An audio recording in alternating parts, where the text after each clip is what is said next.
चलिए तो नमस्कार दोस्तों, स्वागत है आपका आज की इस नए वीडियो पे। आज की इस वीडियो में हम 12 नवंबर के सभी शिफ्ट का फर्स्ट शिफ्ट, सेकंड शिफ्ट और थर्ड शिफ्ट का एनालिसिस देखेंगे। कि सभी क्वेश्चन आपके एग्जाम में 100% पूछे गए थे, याद रखेंगे। अगर आप एसएससी सीजीएल की टीआर 2 की तैयारी कर रहे हैं या फिर एसएससी जीडी की भी तैयारी कर रहे हैं तो क्वेश्चन को एक नज़र देख लीजिएगा, क्योंकि आपके एग्जाम में कहीं से भी पूछे जा सकते हैं, क्योंकि सबका करता धरता एसएससी ही है। ठीक है, तो चलिए शुरू करते हैं बिना किसी देरी के। देख लीजिएगा, इसमें पूछा गया है पद्मा सुब्रमण्यम किस नृत्य से संबंधित है, पूछ लिया गया था आपके एग्जाम में। तो याद रखेंगे कि भरतनाट्यम से जुड़ी है आपकी पद्मा सुब्रमण्यम है, जो कि है वह भरतनाट्यम की अग्रणी हस्ती है और इसे विकसित करने और स्थापित करने में उनका अहम योगदान भी है। और देखिए, उनका जन्म जो किया है 4 फरवरी 1943 को मद्रास भी हुआ था। वह एक शोधकर्ता, कोरियोग्राफर, शिक्षिका, इंडोलॉजिस्ट और लेखिका भी है। उन्हें 1981 में पद्मश्री और 2003 में पद्म भूषण से सम्मानित किया गया था। ये चीज़ें आप याद में रखेंगी, 1981 में पद्मश्री और 2003 में पद्म भूषण। ठीक है, एक था आपका काराकोरम परमाणु संयंत्र कहाँ पर है या फिर कहाँ स्थित है करके। तो याद रखेंगे गुजरात के तापी जिले में सूरत और तापी नदी के पास बना है ये काराकोरम परमाणु संयंत्र। वहीं पे क्वेश्चन था आपका भारत की पहली जातिगत जनगणना जो कि है ना, जातिगत सामाजिक आर्थिक जनगणना जो कि कब हुई थी। तो याद रखेंगे साल 2011 से हुई थी। ठीक है, और एक था आपका पूर्ण स्वराज की मांग किस अधिवेशन में हुई करके। तो भारतीय राष्ट्रीय कांग्रेस ने जो कि मांग की थी 19 दिसंबर 1929 को लाहौर में। ठीक है, तो कहाँ हुई थी? लाहौर में। और अपने अधिवेशन में पूर्ण स्वराज यानी पूर्ण आज़ादी की मांग की थी। इस अधिवेशन में जवाहरलाल नेहरू ने क्या किया था? अध्यक्षता की थी। ठीक है, इस दिन रावी नदी के किनारे भारतीय स्वाधीनता का तिरंगा झंडा फहराया गया था। और इस प्रस्ताव के बाद 26 जनवरी 1930 को एक सार्वजनिक घोषणा की गई थी। ठीक है, तो याद रखेंगे। वहीं पे क्वेश्चन था आपका स्वतंत्र भारत का अंतिम शासक कौन था करके। तो याद रखेंगे चक्रवर्ती राजगोपालाचारी जो कि हैं स्वतंत्र भारत के अंतिम शासक रहे। और एक क्वेश्चन था आपका इलाहाबाद संधि किस गवर्नर के समय शुरू हुआ करके। तो याद रखेंगे रॉबर्ट क्लाइव। ठीक है, रॉबर्ट क्लाइव के की क्या बोलना चाहिए, इलाहाबाद संधि हुई थी इसके समय में, रॉबर्ट क्लाइव के समय में। ठीक है, एक क्वेश्चन था आपका कामाख्या देवी मंदिर का आकार कैसा है करके। तो देखिए, यह योनि के आकार का गड्ढा है जिसे देवी कामाख्या के रूप में पूजा जाता है और इसे देवी का सबसे महत्वपूर्ण पीठ या फिर निवास माना जाता है। ठीक है, वहीं पे क्वेश्चन था आपका सिद्धेंद्र योगी का संबंध किससे है करके। तो कुचिपुड़ी नृत्य से संबंधित है आपके सिद्धेंद्र योगी जो भी है। ठीक है, वहीं पे क्वेश्चन था आपका 141 भारतीय ओलंपिक किस शहर में शुरू हुआ था, ऐसे करके पूछ लिया गया था। तो 141वां जो कि भारतीय ओलंपिक है वो मुंबई में हुआ था। ठीक है, वहीं पे एक था लीला सेठ की किताब कौन सी है, पूछ लिया गया था। तो we the children of India, यही है आपकी लीला सेठ की किताब। ठीक है, एक क्वेश्चन था आपका नीरज चोपड़ा ने किस एशियाई गेम्स में पहला गोल्ड जीता था करके। तो याद रखेंगे नीरज चोपड़ा ने पहला एशियाई गेम में स्वर्ण पदक 2018 में जाकार्ता में जीता था। यहाँ पर देख सकते हैं जाकार्ता में। इस प्रतियोगिता में उन्होंने 88.08 मीटर की दूरी तक भाला फेंका था, ये भी आप याद में रखेंगे। क्वेश्चन था आपका मेहरगढ़ का किला किसने बनवाया है, ऐसे करके पूछ लिया गया था आपके एग्जाम में। याद रखेंगे राव जोधा जो कि है वो आपके मेहरगढ़ का किला बनवाया था, ये चीज़ें आप याद में रखेंगे। एक क्वेश्चन है आपका 1970 में किस कुचिपुड़ी डांसर को पद्म भूषण मिला, ये पूछ लिया गया था। तो नृत्यांगना कुमारी कमला को साल 1970 में भरतनाट्यम की वाजुवूर शैली में उनके योगदान के लिए पद्म भूषण से सम्मानित किया गया था।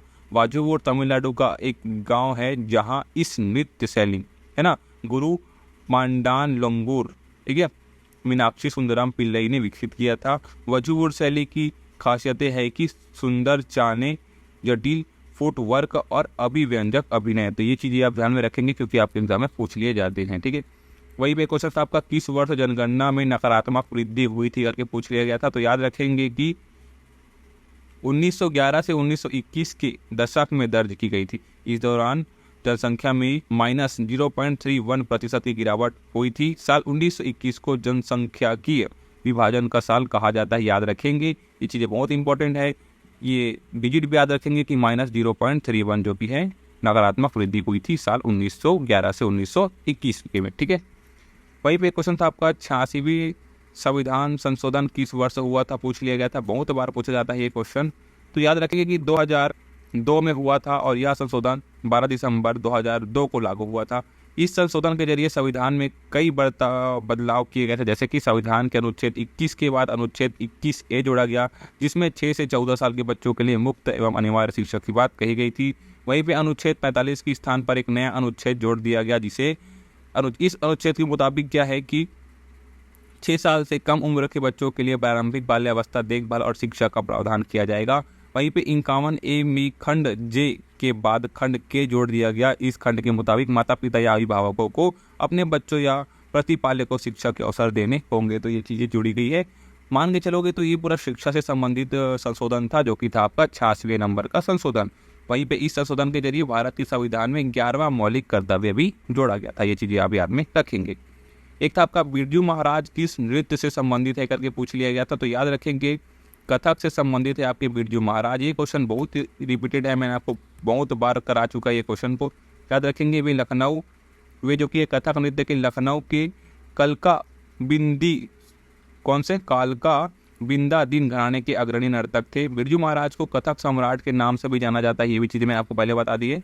और वे कथक नृत्य के प्रतिपादक थे और उन्होंने इस नृत्य को नई ऊंचाइयों पर ले जाने में अहम भूमिका निभाई थी। ये भी चीज़ें आप याद में रखेंगी।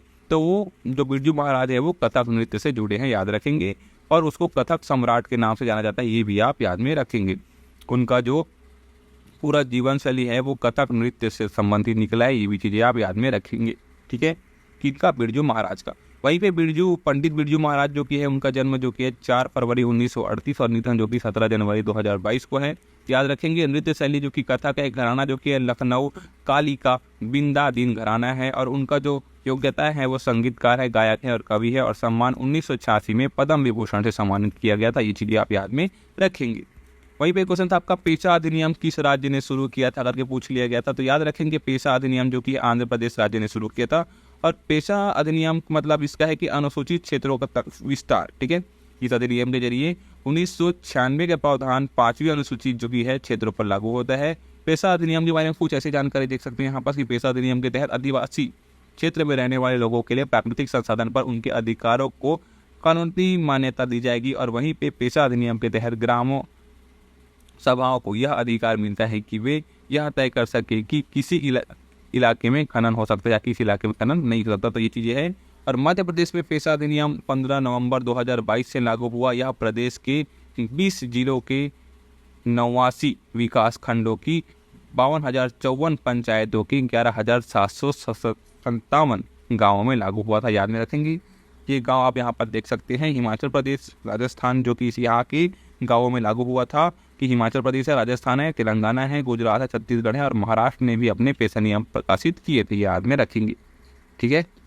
वहीं पे क्वेश्चन था आपका टेनिस में डबल फॉल्ट का क्या मतलब है, पूछ लिया गया था। तो इसका मतलब है कि अगर कोई खिलाड़ी एक ही पॉइंट पर 2 बार गलती करता है तो इसे डबल फॉल्ट कहा जाता है। ध्यान रखिएगा कि अगर कोई खिलाड़ी जो कि है एक ही पॉइंट पर 2 बार गलती करता है तो इसे डबल फॉल्ट कहा जाता है। डबल फॉल्ट होने पर खिलाड़ी पॉइंट खो देता है और यह पॉइंट उसके प्रतिद्वंदी मतलब उसके अपोजिट वाले को मिल जाता है, याद में रखेंगे। एक है आपका 77वीं संतोष ट्रॉफी कहाँ पर हुई थी, ये पूछ लिया गया था। तो याद रखेंगे संतोष ट्रॉफी का फाइनल जो कि है अरुणाचल प्रदेश के यूपिया में स्थित गोल्डन जुबली स्टेडियम में आयोजित किया गया था। यह टूर्नामेंट 21 फरवरी से 9 मार्च 2023 के बीच खेला गया था। इस टूर्नामेंट में सर्विसेज ने गोवा को 1-0 से हराकर 7वीं बार संतोष ट्रॉफी जीती थी, याद रखेंगे। और संतोष ट्रॉफी की जो शुरुआत है वो 1941 में हुई थी, याद रखेंगे। और किसने की थी बोलेंगे तो भारतीय फुटबॉल संघ ने। इसका नाम IFA की पूर्व अध्यक्ष सर मनमथ नाथ रॉय चौधरी के नाम पर रखा गया था, ये भी आप याद रखेंगे।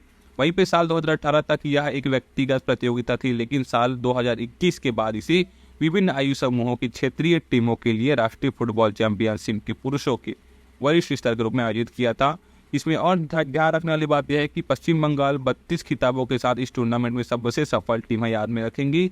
कि इस टूर्नामेंट की बात हो रही है तो याद रखेंगे आपकी संतोष ट्रॉफी जो कि है है ना। वहीं पे याद रखेंगे पंजाब ने 8 बार और केरल ने 7 बार यह खिताब जीता है। तो सबसे ज़्यादा किसके पास है, तो पश्चिम बंगाल के पास 32, ठीक है। एक आपका झारखंड में कौन सा स्टील प्लांट है करके, तो टाटा स्टील प्लांट जो कि है झारखंड में स्थित है। इसके अलावा बहुत सारे ऐसे स्टील प्लांट है जो झारखंड में स्थित है। तो ऑप्शन में अगर यही था तो आपका आंसर बिल्कुल सही हो जाएगा। एक है आपका खारवेल किस वंश का शासक था, ये पूछ लिया गया था आपके एग्जाम में। तो खारवेल जो कि है चेदी वंश का शासक था, याद में रखेंगे। वहीं पे क्वेश्चन था आपका अली वर्दी खान की मृत्यु के बाद शासक कौन बना करके, तो अली वर्दी खान की मृत्यु के बाद उनका दौहिक, है ना, पुत्री का पुत्र जिनको बोलते हैं मिर्जा मोहम्मद सिराजुद्दौला बंगाल का नवाब बना, याद रखेंगी। और सिराजुद्दौला बंगाल के अंतिम स्वतंत्र नवाब थे। उनका शासनकाल अप्रैल 1756 से 2 जून 1757 तक रहा था। वहीं पे एक था दूध में कौन सा प्रोटीन पाया जाता है करके, तो दूध में 2 तरह के प्रोटीन पाए जाते हैं, कैल्शियम और मट्ठा। ये चीज़ें आप याद में रखेंगी। गाय के दूध में कैल्शियम की मात्रा ज़्यादा होती है। गाय के दूध में कैल्शियम करीब 80% और मट्ठा 20% होता है। वहीं भैंस के दूध में भी कैल्शियम और वही प्रोटीन होता है, लेकिन कैल्शियम की मात्रा जो कि है ज़्यादा होती है। मानव दूध में भी मट्ठा प्रोटीन है। मानव दूध में पाए जाने वाला मुख्य मट्ठा प्रोटीन ये है कि देख सकते हैं यहाँ पास नाम अजीब अजीब टाइप से है, तो ये चीज़ें आप देख सकते हैं, ठीक है। वही भी कुछ था आपका द लेजेंड ऑफ अशोक पुस्तक किसने लिखी, ये पूछ लिया गया था आपके एग्जाम में। तो याद रखेंगे कि इस पुस्तक जो कि है वो कोमल भावर ने लिखा था, याद रखेंगे। यह मौर्यकालीन एक दिलचस्प और ज्ञानवर्धक कहानी है। कोमल भावर ने इसे पहले click the amazing story of India's नाम की किताब लिखी थी, ये चीज़ें याद रखेंगी। और सह लेखिका के तौर पर ये काम किया था, ये भी चीज़ें आप याद में रखेंगी। कौन से में, सह लेखक के रूप में काम किया था, the amazing story of Indian नाम की इसमें। तो याद रखेंगे द लीजेंड ऑफ अशोक पुस्तक जो कि है वो किसने लिखी थी, कोमल भावर ने लिखी थी। का आनंद पैगोंडा किस देश का एक प्रसिद्ध मंदिर है, पूछ लिया गया था आपके एग्जाम में। याद रखेंगे म्यांमार का एक प्रसिद्ध मंदिर है। यह बागान का सबसे सुंदर और खूबसूरत मंदिर माना जाता है। इसे साल 1105 में बनाया गया था, याद रखेंगे। उस समय के पैगोडा की वास्तुकला का एक बेहतरीन उदाहरण है, ठीक है। तो इस मंदिर का मूल स्वरूप आज भी अच्छी तरह से संरक्षित है। अनंत पैगोडा के सुंदर विवरणों और सुनहरी टावरों ने इसे म्यांमार की उल्लेखनीय मंदिर में से एक बनाया था, जो कि आप एग्जाम में पूछा गया था, ठीक है। एक है आपका मौलिक कर्तव्य किस प्रधानमंत्री के समय जोड़े गए थे, ये पूछ लिया गया था। तो इसका सिंपल सा आंसर था आपका इंदिरा गांधी के नेतृत्व में जोड़ा गया था आपका मौलिक कर्तव्य।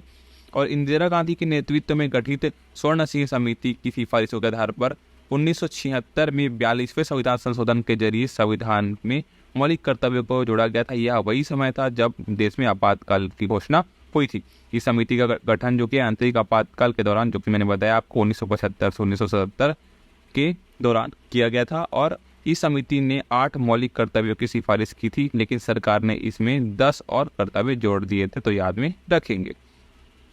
एक है आपका सेवा किस वर्ष और कहाँ स्थापित हुआ, पूछ लिया गया था। तो 1923 में कांग्रेस के काकीनाडा अधिवेशन में सेवा दल की स्थापना के लिए डॉक्टर NS हर्डीकर के नेतृत्व में एक बोर्ड का गठन किया गया। सेवा दल की स्थापना 1 जनवरी 1924 को हिंदुस्तानी सेवा मंडल के रूप में हुई थी, याद में रखेंगे। एक क्वेश्चन था आपका 2023 गणतंत्र दिवस समारोह में मुख्य अतिथि कौन थे करके। तो देखिए साल 2023 के गणतंत्र दिवस समारोह में मिस्र के राष्ट्रपति, है ना, मिस्र के राष्ट्रपति अब्देल फतह अल सीसी मुख्य अतिथि थे। प्रधानमंत्री नरेंद्र मोदी के निमंत्रण पर राष्ट्रपति अल सीसी 24 से 26 जनवरी 2023 तक भारत आए थे और यह उनकी भारत की दूसरी राजकीय यात्रा थी, ये भी आप याद में रखेंगे। एक था आपका कोयला खनन के लिए प्रसिद्ध तलचेर शहर किस राज्य में स्थित है करके। तो ये इसका आंसर आपका ओडिशा के अंगूर जिले में स्थित है, जैसा कि आप यहाँ पर देख सकते हैं।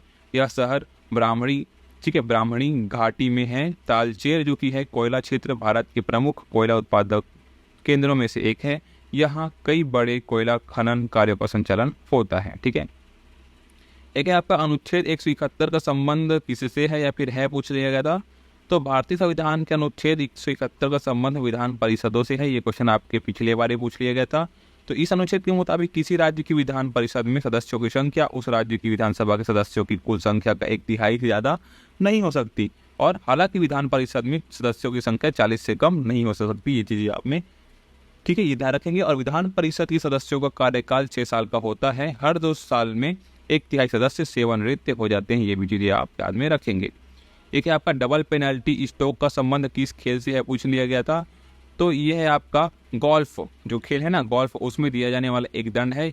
यह तब दिया जाता है, याद रखेंगे, कि जब किसी होल में 2 बार उल्लंघन होता है ना। एक राउंड में अधिकतम 4 पेनल्टी स्ट्रोक दिए जा सकते हैं, याद में रखेंगे।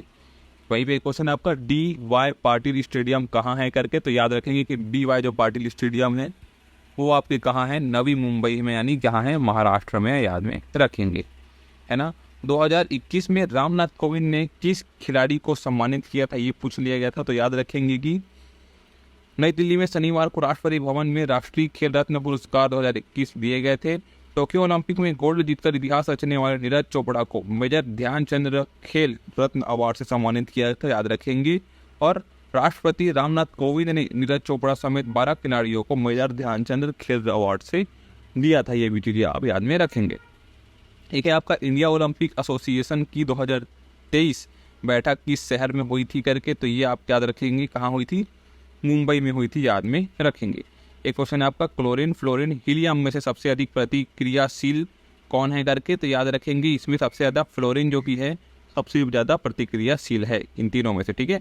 एक क्वेश्चन था आपका 2023 में गूगल का CEO कौन था करके, तो याद रखेंगे सुंदर पिचाई जो कि है वो थे आपके गूगल के CEO, है ना। और समुद्र की प्रकृति अम्लीय होने का मुख्य कारण क्या है, ये आपके एग्जाम में पूछ लिया गया था। तो याद रखेंगे जब कार्बन डाइऑक्साइड समुद्री जल के साथ मिलती है तो रासायनिक प्रतिक्रिया होती है जो समुद्री जल के pH मान को कम करती है, इसलिए इसे महासागर अम्लीकरण कहा जाता है, याद में रखेंगे। वहीं पे सिंधु घाटी सभ्यता में सबसे बड़ा स्नानागार मोहनजोदड़ो में पाया जाता है, इसे क्या कहा जाता है, ये पूछ लिया गया था। तो याद रखेंगे ये भी क्वेश्चन आपके पहले पूछे जाने वाला क्वेश्चन है, जब पूछा गया वही फिर से पूछ लिया गया है। तो अगर आपने एनालिसिस वीडियो देखी होगी तो आपको पता चल गया होगा, है ना। तो सिंधु घाटी सभ्यता के सबसे बड़े स्नानागार को महान स्नानागार या द ग्रेट बाथ, ये चीज़ मैंने आपको पहले भी कवर करा दी है, वो कहा जाता है, द ग्रेट बाथ कहा जाता है। यह मोहनजोदड़ो में पाया गया है जो वर्तमान में पाकिस्तान के सिंध प्रांत में है। यह हड़प्पा सभ्यता की सबसे बड़ी इमारत थी, ये भी आप याद में रखेंगे।